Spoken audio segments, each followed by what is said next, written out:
Hello, everyone. It is Mark Berman from TVMI. I am coming to you live from the Winter Press Tour in Pasadena, California. We are brought to you by the Sponsorship Group for Public Television. PBS delivers the smart, engaged audience that you need for your brand. SGP TV, the best sponsorship on PBS, is available at www.sgptv.org.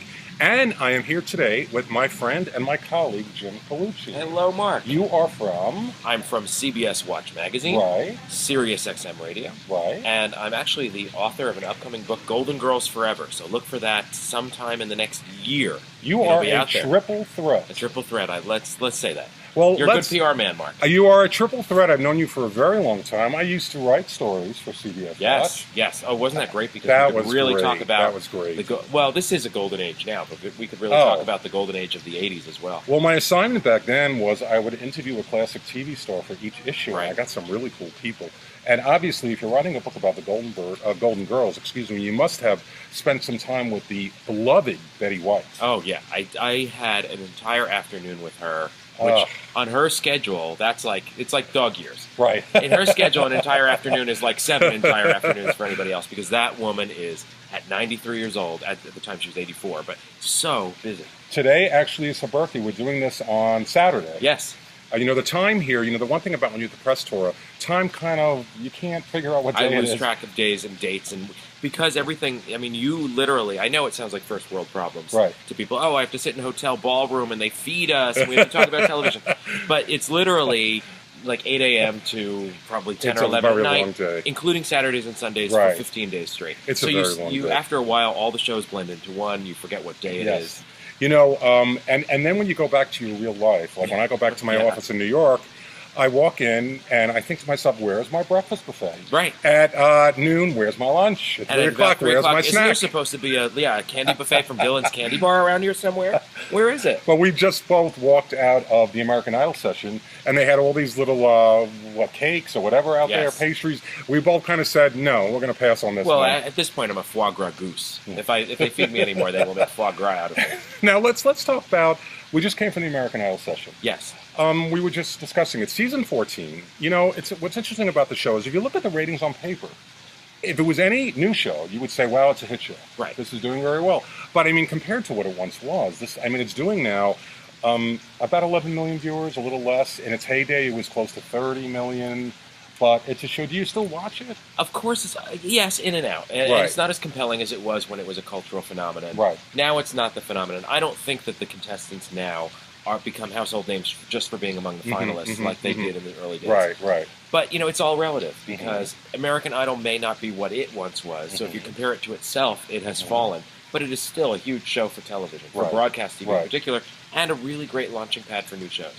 When you put a new show after American Idol, after The Voice, after any of these big competition shows, you get good sampling for your new sitcom or your new scripted drama or whatever. So that's a very valuable asset for Fox. Well, obviously, and it's yet to be seen if this is really going to hold up. I think it will, but Empire, in the second week, built from its first week, and it got off to a really good start. That's a very good sign for a soap opera. Let's call it a soap opera. Yes. Because something serialized like that, oftentimes if you miss the boat in week one, it goes down. The viewership goes down because people they're going to think, I've already missed it, I can't catch up. Right. And so really there's nowhere to trend but down with people leaving it. The fact that it trended up means that the hype was so big and the word of mouth was so good that people thought, okay, I'm going to try to catch up with this.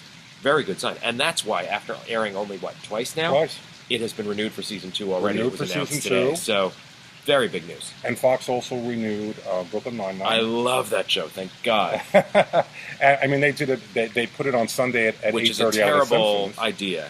But it got a boost because at least it has some lead-in support. It didn't have any last year. Yes, but at least last year it was on a night with live-action comedy. Right. It's very hard, as Fox has found by doing it this year, to mix animation, live action, animation.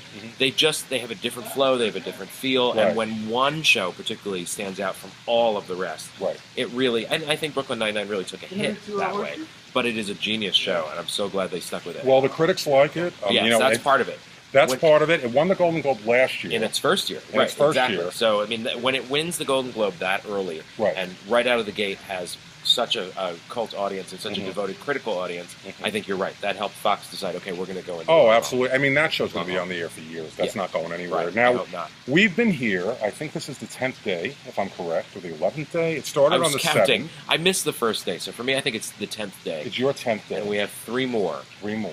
Right. And then well, you're going home. You're now in L.A. I'm now in L.A. And you're married to Frank DeCaro. Frank DeCaro of SiriusXM and formerly of The Daily Show with Jon Stewart. Right. Frank's a legend in the business. And how do you like living out here? Love it. Do you? Well, okay, first of all, do you hear the burbling fountain? It's January. Right.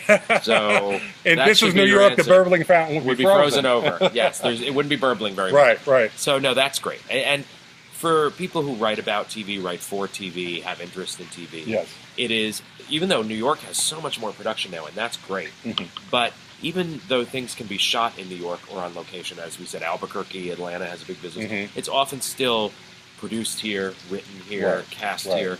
So if you're in this business of writing about or for TV, this is still the place to be.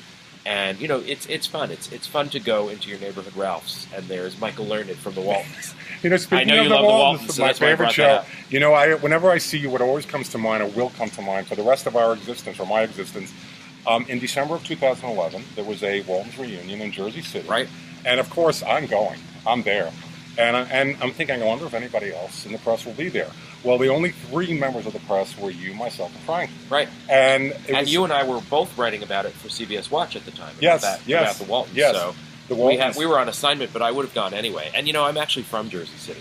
Oh, yeah? So, yeah, and my dad was home. so excited about that theater that I was going there. He was more Really? excited about that than the Waltons, because that Lowe's Theater is, you know, a landmark. Oh, that sure. They have really somewhat restored, not completely restored, but the area we were in is the restoration. And it was, I mean, seeing the Waltons come together again. Oh, it's amazing. You know, I mean, how often can that continue to happen? My God, it was great. It was great. I mean, sadly, since then, you know, Ralph Waite has passed away. Yes. And then over the summer, and I think we were talking about this the other day, and you're one of the people here that I can really talk about classic TV, because you excuse my language, you know your shit. But I mentioned you know, BradyCon that I went to over the summer. And I was jealous because I was out here in L.A.